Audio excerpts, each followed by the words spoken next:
Hi, my name is Henxing Chen, and I'm a senior correspondent with the Capital Forum. Welcome to the interview series. I'm here with Nick Cheolas with Wiley Rein. Thank you so much for being with us. Of course, thanks for having me.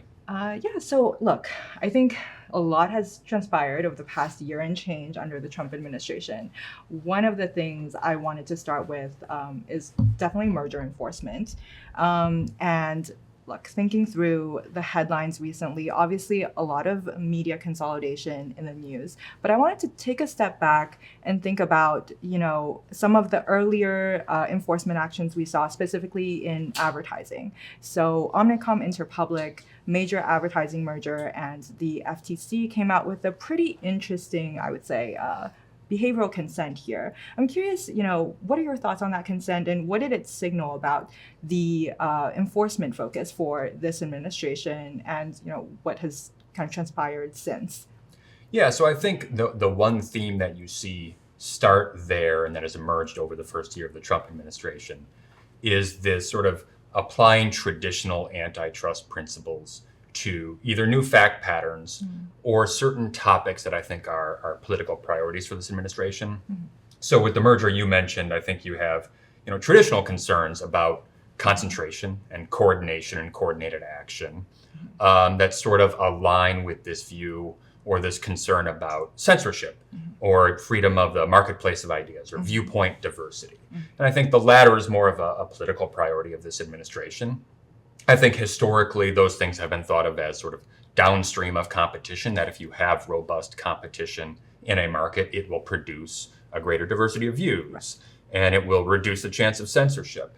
So I think that's one theme that started to emerge early that you will see continue. As we've seen it over the first year, we should expect to see it going forward. Right, and definitely, obviously, we've seen some consumer protection actions and warning letters, interesting developments across the board. I think, to your point, definitely something to watch and continue seeing how it will play out and maybe other shoes to drop here, right? But I do want to kind of focus on what we're seeing currently, specifically the legacy media consolidation in various, pending and litigation-related matters, right?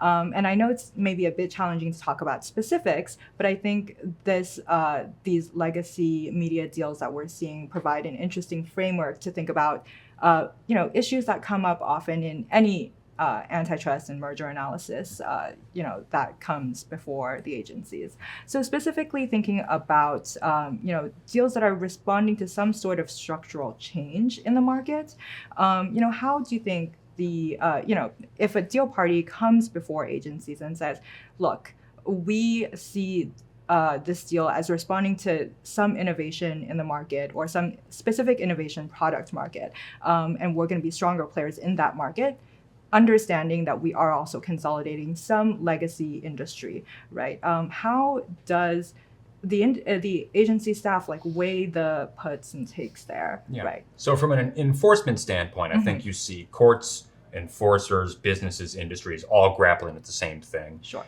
In media, it's an explosion of content and the means by which consumers can consume or view that content. So if you think of a Friday night on your couch and you have your phone and you have your TV screen, think of the apps on your phone, the YouTube, TikTok, Instagram. And on your TV, you might have several streaming services. You'll have YouTube there as well.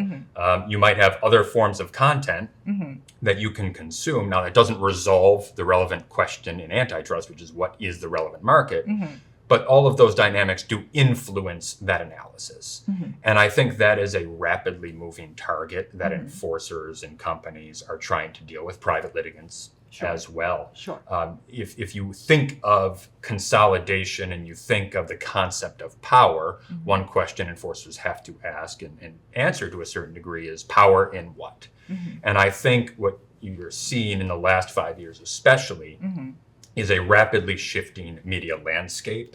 And I think that complicates both the analysis of power, the market analysis, as well as effects in any given market. Definitely. And so, on that rapidly shifting landscape, right? Obviously, in areas like media and other industries, you're going to run into a dynamic where staff has reviewed a deal in this sector before, they've come up with the relevant framework for analysis. They might return to it, or there's already litigated matters or settled matters, where they might refer to that as the relevant framework for analysis.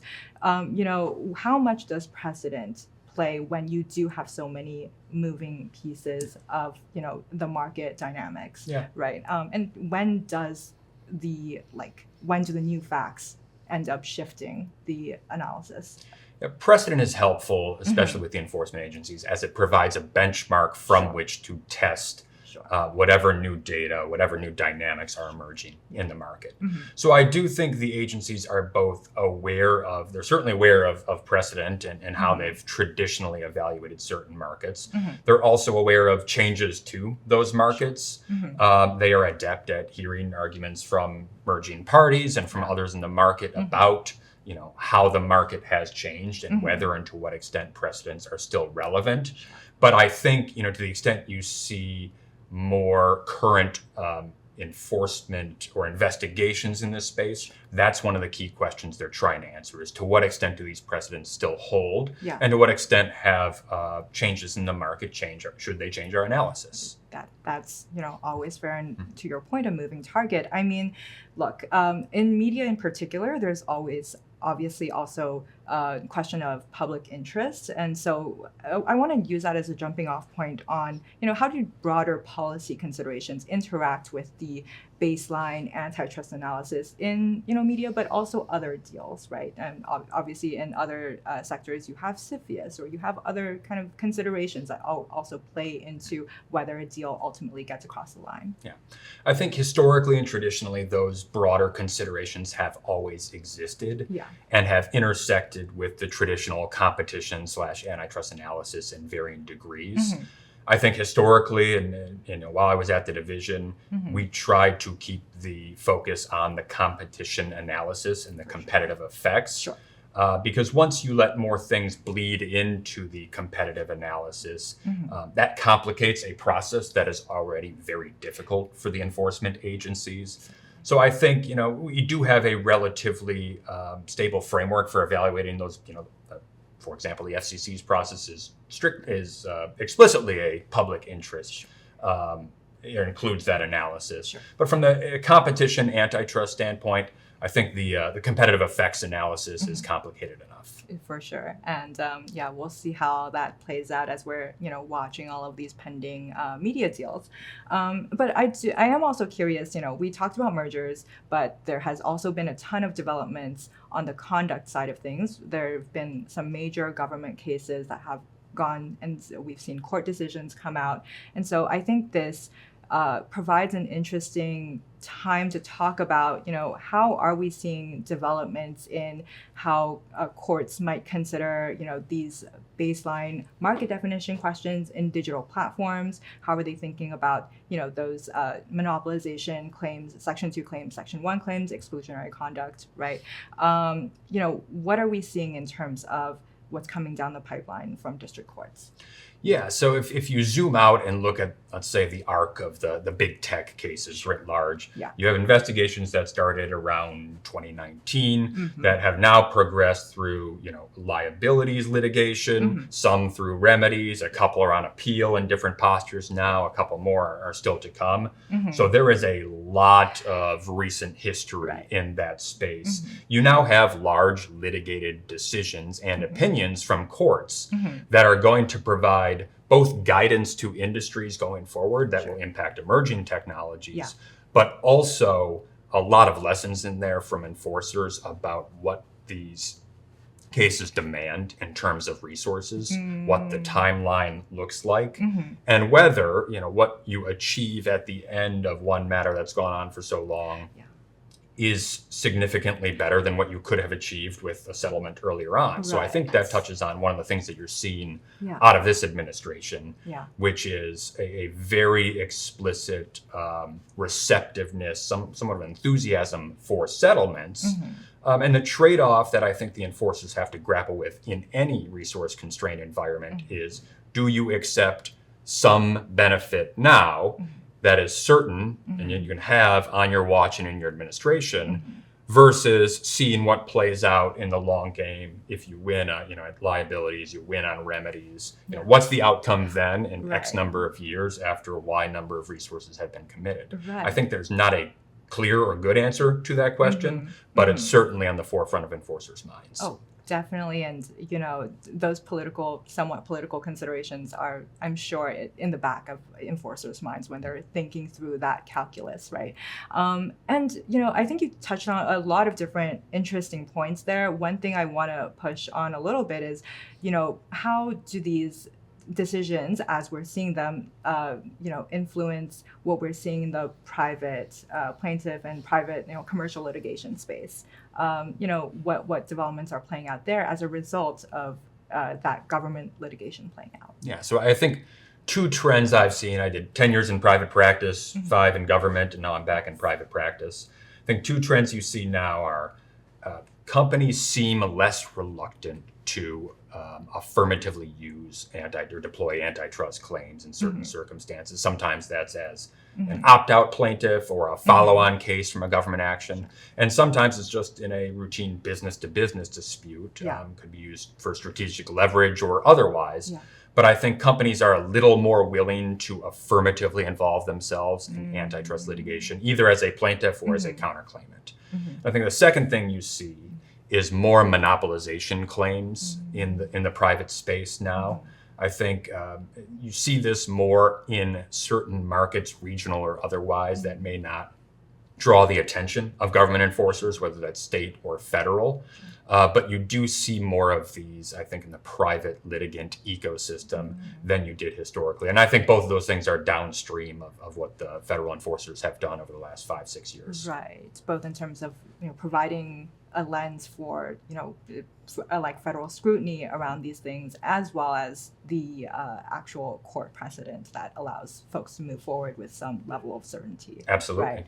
No, it's definitely an interesting time. I mean, you also mentioned sort of what guidance this provides for corporations in general as we're seeing these decisions come down. I mean, what are some rules of the road that folks can think about in terms of, if I do have an exclusivity agreement, if I am a digital platform, what conduct, how do I color within the lines of what has come down from courts and what the government is interested in terms of preventing bad behavior?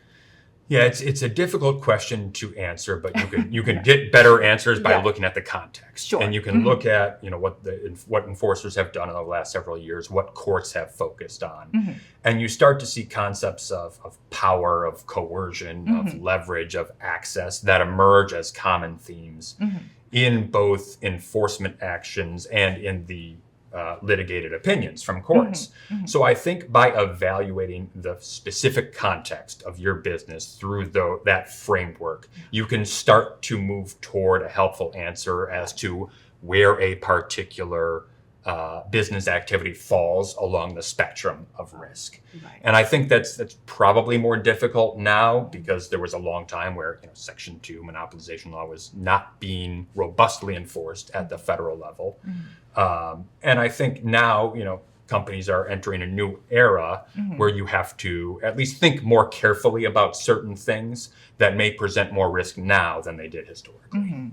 And I think one thing I want to touch on is kind of the limits of that, right? So in one specific case that I want to maybe wrap up with is, look, RealPage, the government settled this case in a negotiated settlement around algorithmic price fixing and what they ostensibly in this case deem as acceptable information sharing or data training, right? And I'm wondering, when you see a settlement like that, what is the takeaway for parties outside of that litigation on, what they're allowed to do, and do they still have litigation risk at the end of the day? Yeah. So, on the broader topic of algorithmic information sharing generally, and then algorithmic pricing generally, certainly there's risk in that space. I think you look at the settlement that you mentioned against the backdrop of other litigated or decisions from courts on that front. And I think you see the focus on sort of two areas. One is, inputs into the quote unquote black box algorithm, Mhm. whether you're putting a bunch of sensitive, current, or forward looking granular information into that box. Mhm. And then what are the outputs? Mhm. So are the outputs going to provide you, general guidelines on pricing? Are they going to provide guardrails on pricing? Are they going to set the prices for you? All of those things you can sort of place into your own counseling algorithm Yeah. and sort of figure out, again, where an activity will fall on the spectrum of risk. Mhm. But I think the one takeaway is that this will continue to be an area of focus. You can see in the panels here this week I'm that this is sure. a hot topic. A lot of people following along. Mhm. And the issue of artificial intelligence generally and in the area of pricing Mhm. is not going away. So I think this is one where companies just have to navigate it carefully rather than avoid completely. Yeah, no, definitely. And, there's also going to be the RFI that the government is pushing to better understand this area. So hopefully, in the coming year and, future, we'll just have a better understanding of where this activity falls, right? But I really want to thank you for your time today. This has been so informative and hope we get to do this again. Excellent. Thank you so much for having me. Thank you.